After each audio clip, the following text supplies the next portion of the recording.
And today we're going to talk about bringing home your new puppy. So first, let's talk about some equipment that you're going to need. You're going to need a crate, and it can be the travel crate that has a handle, which is really convenient.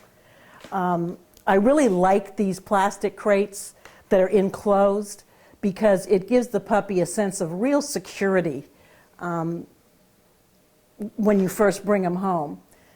The other crate is a larger wire crate, and you can use this crate when they're small like this.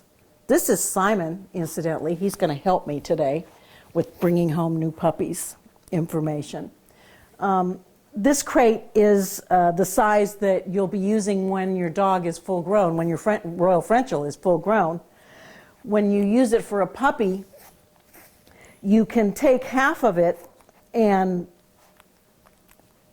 put newspaper in the front and put your bed in the back so that you have an enclosed area.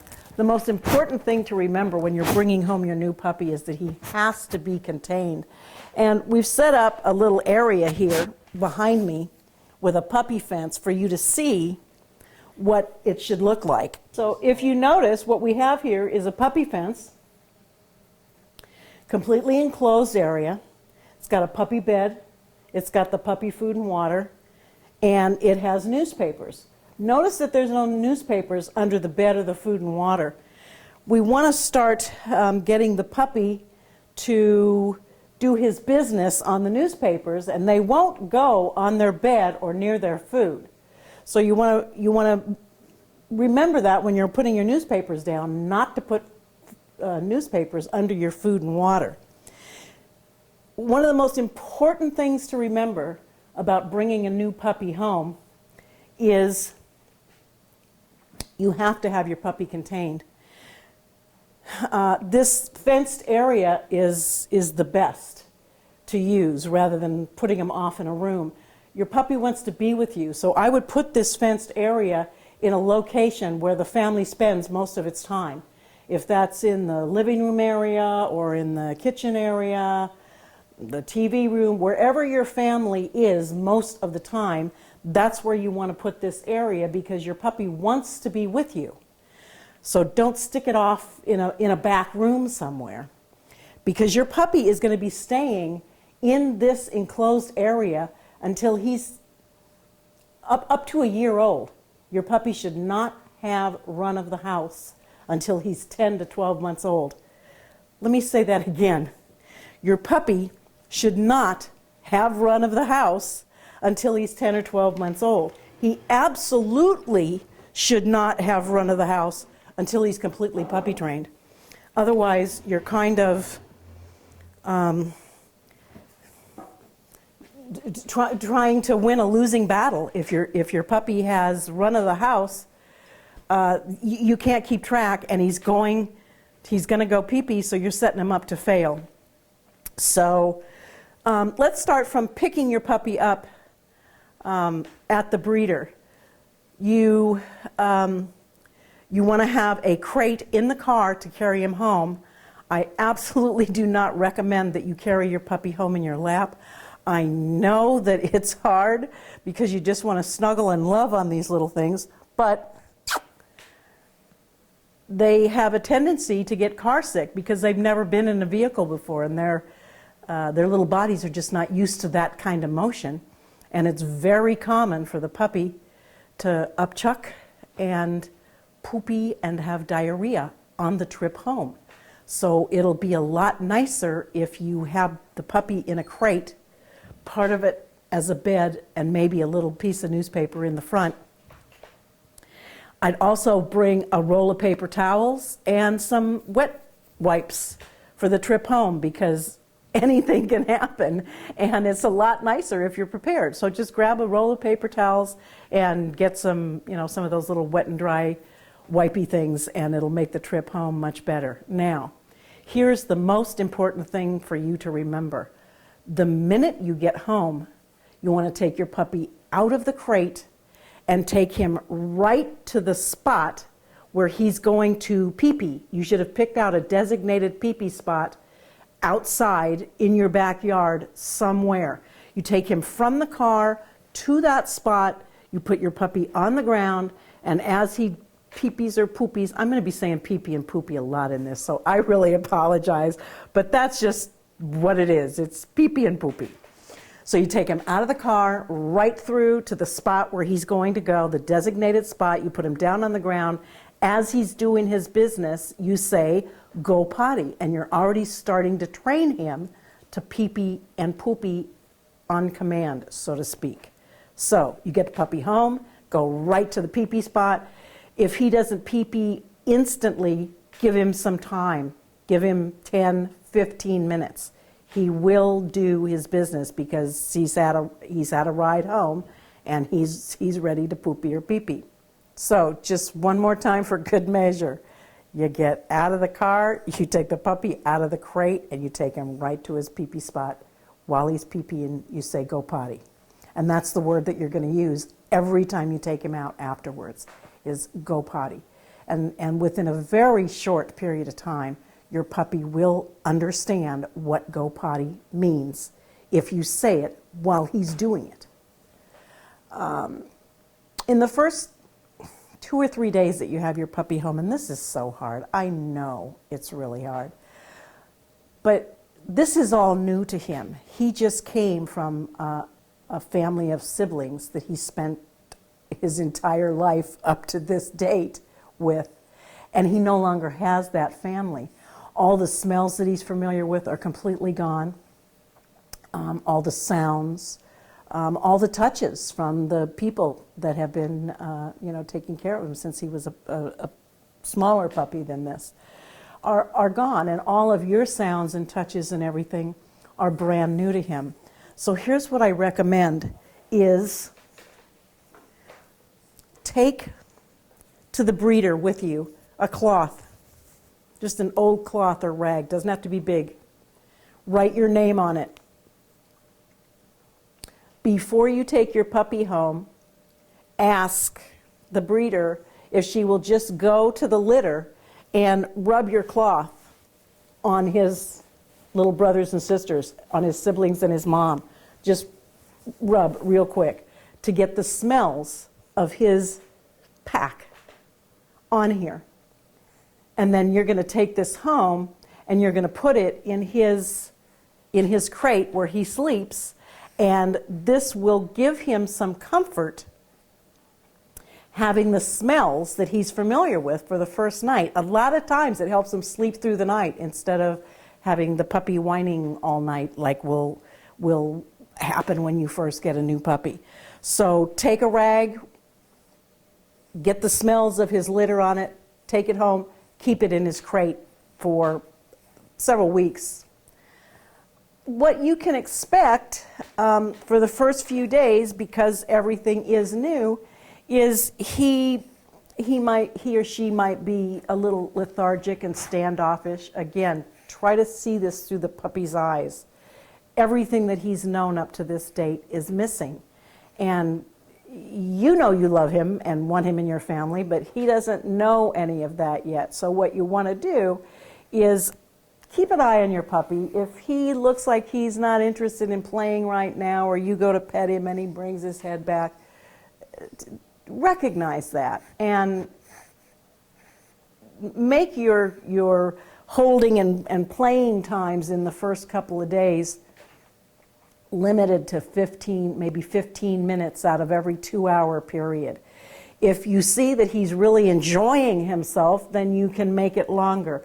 But it's really stressful on a puppy this young to have everybody, wanting to hold him all day and all night. It's just, they need a lot of rest, and in the beginning, it helps them adjust to your home situation a lot better if you make leave them wanting more instead of, keeping him out and holding him and pass him around and having the kids play and the neighbors come over and everything, and an hour and a half later the puppy's asleep in your arms.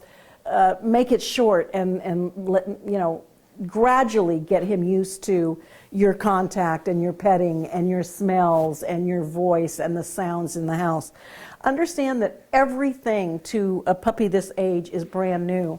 So I wouldn't like run the vacuum right next to his crate right away. First thing, he's never heard a vacuum. I would, get him used to all the sights and sounds of normal living very slowly and just take into consideration every single thing is new.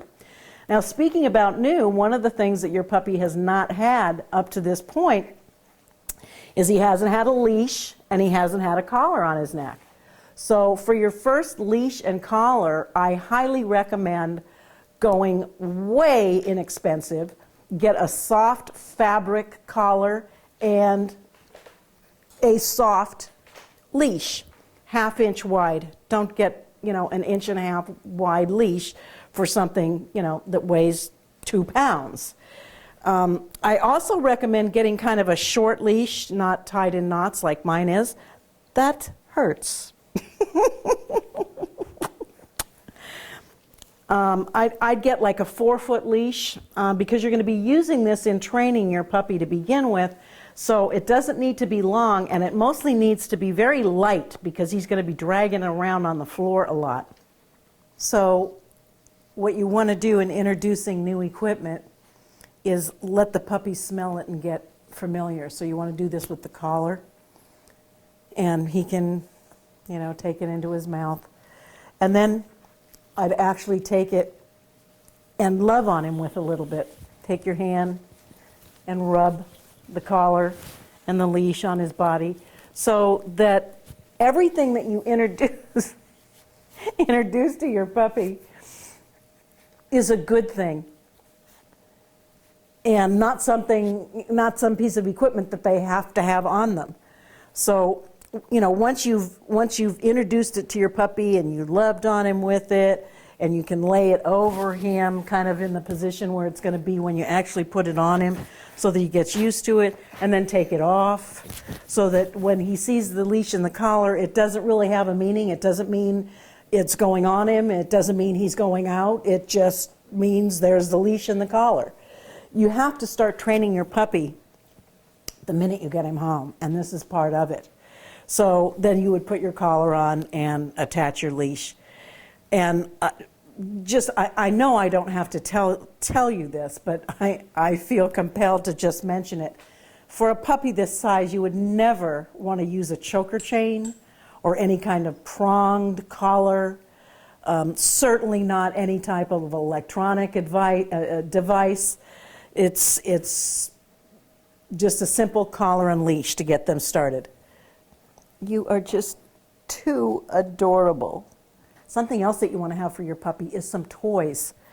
I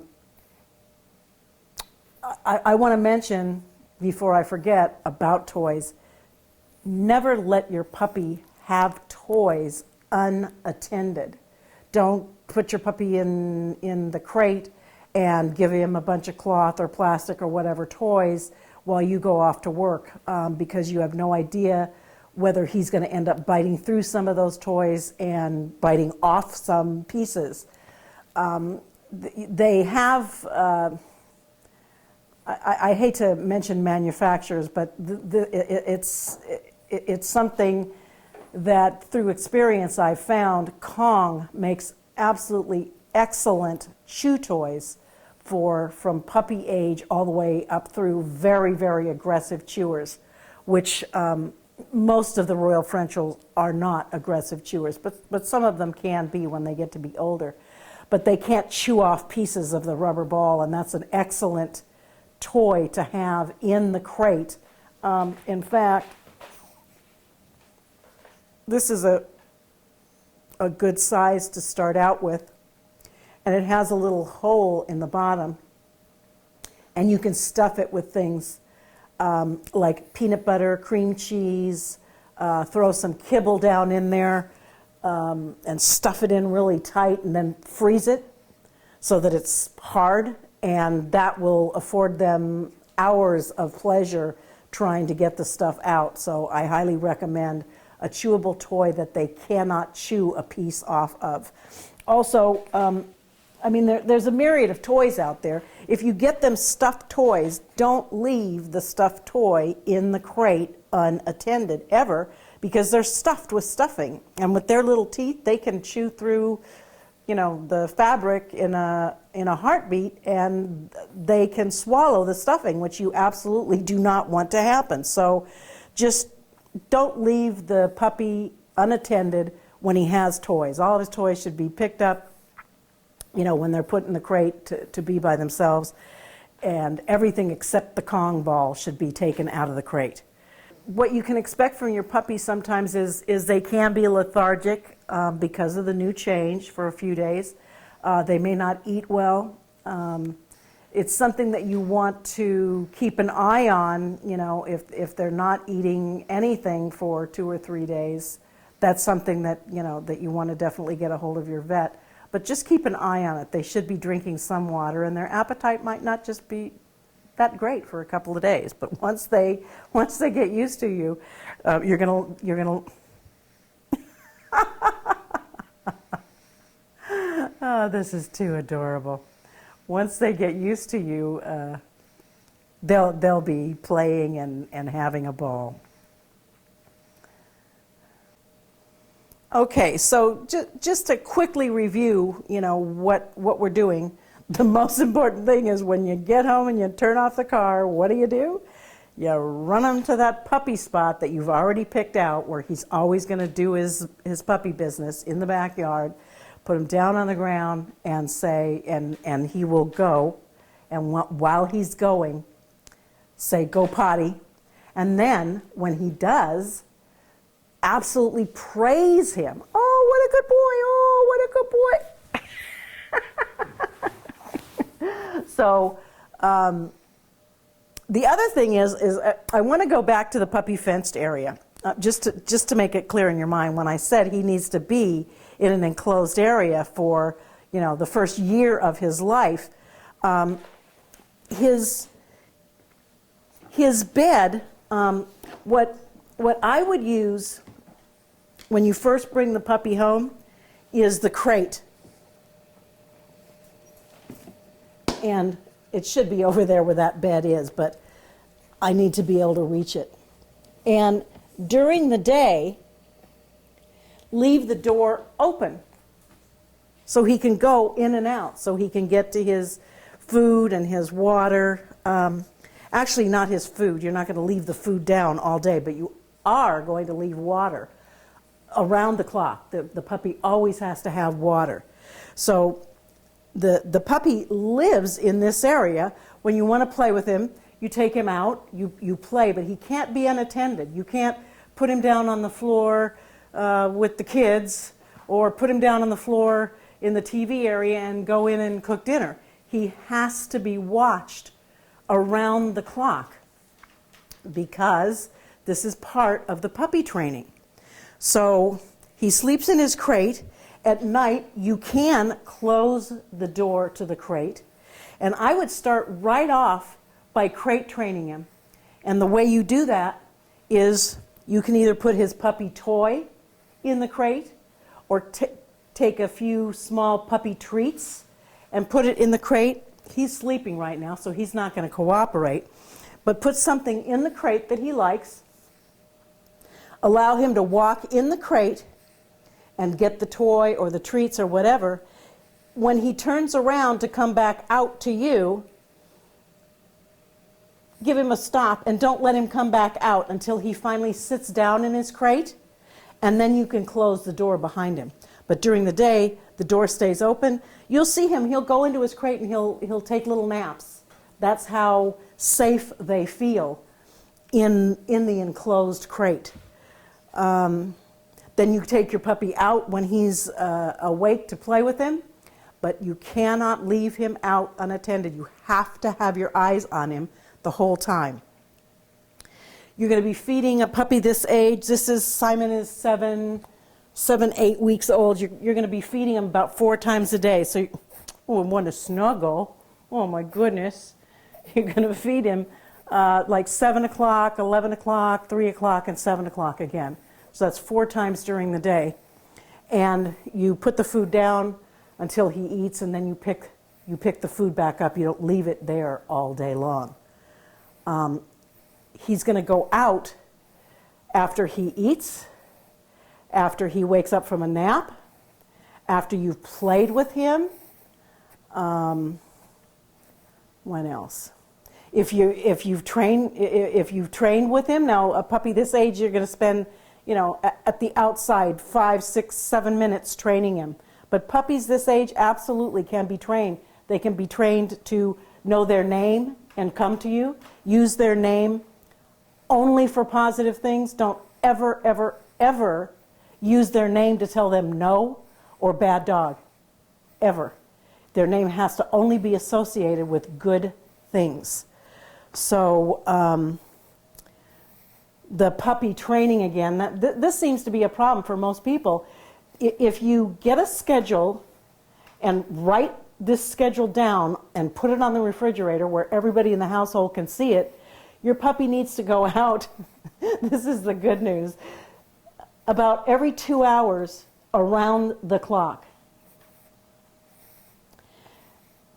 In addition to, your puppy needs to go out after he's eaten, after he's played, and when he wakes up. Not just in the morning, but a puppy this age is going to take a bunch of different naps during the day. Every time he wakes up and you hear him, making some noise, you want to immediately take your puppy out. However, let me just warn you about this. Don't take your puppy out of his little living area when he's whining, because you're teaching him, if I whine, they come and get me. You don't want to teach him that. So you need to wait until your puppy's quiet. And he only needs to be quiet for like 2 seconds. So you might have to catch him in between a whine when he's getting his breath, ready to really let out a howl. But it's just, you've got to start training your puppy immediately. And you need to figure out what the rules are in the house. And everyone needs to use the same rules. Everyone needs to use the same word. If you're going to use go potty for the outside word, everybody has to use that. One person can't be saying go pee pee, the other person saying be clean. You've got to all use exactly the same words, because they equate those words, which to them, incidentally, are just sounds. They're not really words. They're sounds, but they associate that exact sound, go potty, with being outside and doing their business. So the family needs to get together and figure out what those special words are. So I think we've covered just about everything that you need to know for bringing your puppy home. We absolutely are thrilled about the feedback that we've gotten from our training blogs, and we welcome all of your questions. And just one last thing I want to say, remember this. You know why puppies have so many friends? Because they wag their tails and not their tongues.